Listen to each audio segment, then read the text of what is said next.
Mission: help independent optician be better. Multiples, but I thought I prefer to be independent, and I managed to get this thing to we were doing around £45,000 a week consistently. It was quite something. I was the first optician in the world to have Facebook, so as recognized by Meta. So I've just found that I'm a better marketeer than I am a clinician. Through the next 20 minutes, I really want to give you things that you can take away today to implement into your business, because the world of optics has changed so dramatically in the last 30 years. We used to rely on word of mouth, and word of mouth is a slow vehicle now. Digital marketing to some is a mystery, but I'm going to hopefully unravel that mystery. This is some of my team. Social media, I'm really thankful for. It got me on television. It's got me traveling all over the world. It's opened many doors for me. So next slide, please. Are we good with the next slide? Yeah, it should be on. Is it on? No. I'm on the next one. Yep, thank you. So Harvard University talk about trust. And without trust, we cannot have a transaction. The two are totally connected. If a patient comes in and doesn't trust what they see, they'll say, I'm coming back with my husband. Do we all know that one? Coming back with my wife, I don't know. They haven't bought into the practice. And so trust is really important. And trust, Harvard do an equation, and it says trust is equal to visibility and credibility.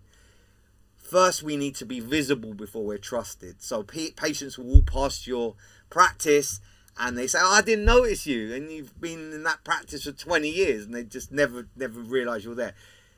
Trust has never been easier to gain. Now we've got social media, but it's becoming more difficult with the likes of the far right creating nonsense on the internet, and you just don't know what to trust. So this is something really important. You've got to keep showing up. So if you're on Instagram or Facebook and you're there consistently, people will trust that. That's the same as you having bricks and mortar.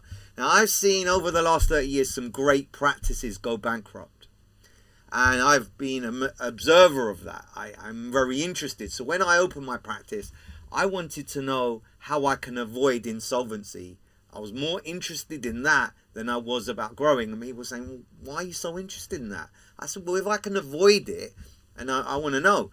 So they did. This has changed slightly in the last 30 years, but this is still quite current. The practice feels boring.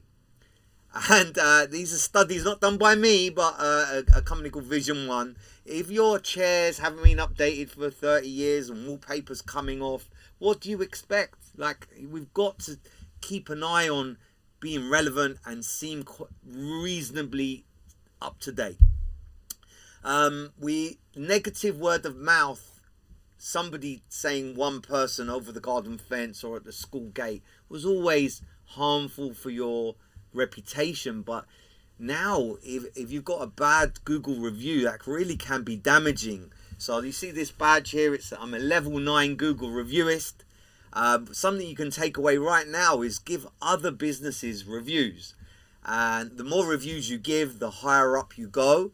And now I'm a level 9, I'm allowed to get rid of bad reviews. Trust me enough. So try that. Try giving other people there's Usman will come on to this, but you should be spending about 2 to 5% of your turnover on marketing. He will tell you the businesses that are going insolvent and are struggling, because he's an expert with opticians, are spending 0 on marketing. Usman, you got a thumbs up there? Like, he sees it. And something that I'm passionate about is uninspired staff. This will ruin your business quicker than anything. So from the beginning of me opening, I was inspired by a company called Zappos, and they pay $200 to their staff to leave if they're unhappy. So I always have had this. I've said, like, if you don't want to be here, here's £200 to leave. Your staff can make or break you. So in business, there's finance, which Usman's going to go over. There's operations, which you know how to do really well. and then there's marketing. We're going to go into the marketing, but marketing can be internal and external. Your staff are really the mouthpiece of your practice. Next slide, please. Steve Jobs, he was quite a genius, whether you liked him or not, and he said it's about connecting the dots. We all know what an Ishihara color vision test is. So usually if I was doing this in real life, I'd have an Ishihara on. Now, because there are some eye surgeons here, I changed it just for the eye surgeons. So if you flick to the next slide, please. Oh no, the next slide. I'm gonna need you surgeons in a second. So I am inspired by dentistry. Dentistry seems to be ahead of optometry by miles, and I did the first CET lecture in the world on digital marketing. Dentistry were a couple of years behind us, but look at what dentists do. They don't talk about the toothbrush, they talk about your beautiful smile. Think about talking about the symptom-based approach, right? Yes, you've got a new OCT and it costs 75,000. You want to tell everyone about it, but talk about the outcome. So an amateur of marketing doesn't really have any plans. I can bet you my left kidney that we are going to be quiet in December and August. I know that. It's been that way since mankind started. But I'd also know that we do 2,000 eye examinations, 2 million eye examinations. That's really consistent. Even during COVID, we had 2 million sight tests. So why do we have to be quiet in December and August? Well, I wasn't. I knew that was coming. So in the summer, I did summer promotions. And in December, November, I would promote gift vouchers. So please take that away. Think about it. What do you get someone that has everything? What do you get your gran? Well, you get her a £30 gift voucher and bring her sight. So just think about that. So look at what dentistry's doing. It's really clever. We're just as good. If you look at Google reviews, you might have been open. There's a rule of thumb. You should have 10 Google reviews for every year that you're open. There are some practices out there. I've been open 30 years and got a handful of reviews and they're all negative. You cannot avoid that. That's really important. If you don't know how to do that, you got my name, free consultation. I can share a story. There was a practice and she's just sold it, so I guess I'm allowed. It was Wood Street Opticians. When I first joined, when she first contacted me to help her, she had less than 6 reviews. She was testing 2 days a week. She's just sold it to Imran Hakim. She's got 600 reviews. And it was really easy to implement, and they're all genuine. It's just a way of doing it. It's a strategy. Next slide, please. Is this any good? Have you got any questions? I don't mind being interrupted at all. Any good? All right, surgeons, you're up. Okay, so connecting the dots.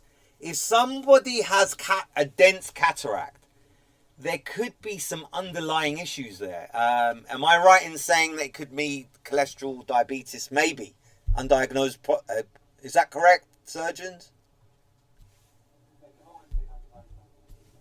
Yeah, you've got to connect the dots there. Drusen, what could this be? Do you ignore it? Do you look into it? Is it AMD? What is it? You've got to collect those dots. So I've put that in specially for our 2 surgeons behind there. So way above my pay grade. Next slide, please. So what are our marketing goals? There's a fact that if you write down your goals, you're more likely to achieve it by 50%. Wow. So I used to share with my staff, what are our goals? What are our financial goals? How do we want our patients to feel? Because that's part of marketing. And your front of house staff, I'm appalled at how bad adjustments are. Yesterday, I taught a receptionist to tighten specs. And I said, just lift it and pull. Lift it and pull. You don't have to look behind the ears. And the same lady did a length to bend, and the bend was at 90 degrees. You've just sold someone a £500 pair of glasses, and it's poorly adjusted. This is easy stuff to show. A smile, wherever you are in the world, a smile is signified to happy. Sometimes I see people in practice and it's like we're torturing them to be there. They mustn't be your front of house if they can't even smile at the patient. This really does make a huge difference. Knowing how to adjust, knowing how to do a collection properly, explaining visual acuities, making sure they're fitting. These are all basic stuff. You're better off doing that than anything else. So I'm passionate about the front of house staff being passionate about optics. Now, Steve Jobs, he said, if I fill my shop, my Apple shop with advocates, people that are really enthusiastic about things, then you'll be fine. So we need a step of enthusiasm from our front of house, and we must praise more than we reprimand. So praise them when they're doing a good job. Digital marketing, I don't know if you're making notes, but I speak to so many opticians that they don't take down email. And I'm like, what? The ones that do take down email, they still don't do anything with it. Sending a weekly or monthly newsletter is a game changer for you. It reminds the patients that you're there and you exist. Patients fall out. They go elsewhere. They go to big chains, and then they regret it, and then they come back with their tail between their legs. Allow them that opportunity to not feel embarrassed to come back to you. Open the door to them. They're going to be the most loyal patients after they've been to the big chains that really just churn them through. They're going to miss your face, because the nice thing about independence is we see the same optometrist. We see the same receptionist. This is a really good thing. So digital marketing, think about your email and how to make that more effective. Think about your social media. Facebook is for slightly older people, Instagram for slightly younger people. YouTube is brilliant. Like, YouTube is owned by Google. Think about how you get to the top of Google. I promise you, the big chains are not as effective at getting to the top of Google as you are, and you don't have to spend any money to do that. If you just ask ChatGTP, go to ChatGTP after this lecture and ask it, who is the best optician in whatever region you are, whatever postcode, and it will give you a list, and say, why have you... Raman, what's the name of your practice, sir? Alright, ask it, why have you not added that one to the list? And it will say one of two things. It will say, I haven't added it because it hasn't got a block. Or it will say, oh, I'm so sorry for the oversight, I'll make sure it goes in the thing. It's amazing. Like, we've never had that kind of opportunity. Please all do that. And your mindsets to change. I know change is tough. But listen to podcasts on the way to work. Turn your car into a university on wheels. Brian Tracy would always say university on wheels. I love the school of greatness. I know that they're not optometrists and dispensing opticians talking, but it really opens your mind to what's available out there. Next slide, please. How are we doing for time? Okay, next slide. Oh, are we there? No problem. Are we doing okay? Is this of interest? I hope so. Okay, so there's awareness days. There's awareness months. Next month is perimenopause month. So I would teach my front of house staff that if someone has rosacea, they're quite likely to have dry eye. If they are on antidepressants, they're quite likely to have dry eye. If they're perimenopause and they're of that age, that there's no need for them to give up their contact lenses. There's more than just drops. I love the campaign, No More Drops. If you're selling drops once a week, that's not a long-term strategy. There's way better strategies to use. Punts and plugs, whatever you want, right? But it doesn't, selling too many drops, they're going to go elsewhere for a solution. This week is National Eye Health Week. Use these campaigns, Glaucoma Week, reach out to Caribbeans on Glaucoma Week. All through this month, you could be talking about perimenopause. And you start to think about, well, what am I going to do next month and the month after? Get a piece of paper, put January, February, March, April, May, June, July. And the staff will love it because every single month is something interesting to talk about. It makes work fun. And we've looked after many practices, and they get audiences of 5,000, 10,000. There was one that got 1 million views. Amazing, for just explaining how your glasses should fit. Next slide, please. Hope I'm not going too fast. So I would say if I was on a desert island and I only had one thing that I could use, it would be search engine optimization. That's what it stands for. If you can get to the top of Google, and it's never been easier to get to the top of Google, it's a holistic approach. You need the algorithms. It needs to understand that you're updating your website. You need social media. For us, this is easy. It's as easy as you guys taking visual acuity. It really is straightforward. There's not a dark art here. Get to the top of Google. Your phone will not stop ringing. There's something called Google Business Profile. Please write that down. It's free. If you update that twice a week, you'll get to the top. It's one of the ways of getting to the top of Google. So imagine you were top of Google for my eyes feel sore, my eyes feel red, I'm scared to drive at night. What do I do? We know that's coming, that people get really worried about driving at night. And that's a solution. This is my last slide coming up. And this was an hour-long presentation. I've squished it into 20 minutes. And I hope I didn't rush through it. But plan. I love this. It says plan for what is difficult while it's easy. Do what is great while it's small. While I think with the Labour government, things are really tough. I can only see tougher times coming. Your marketing, think about that now before it gets too late. I'm not an economist, but I can see tough times coming, and this is where you fix the roof in the summer before it gets hard. Plans are only good intentions unless they don't do something about it. Don't come off this webinar and do nothing. Put some plans in place.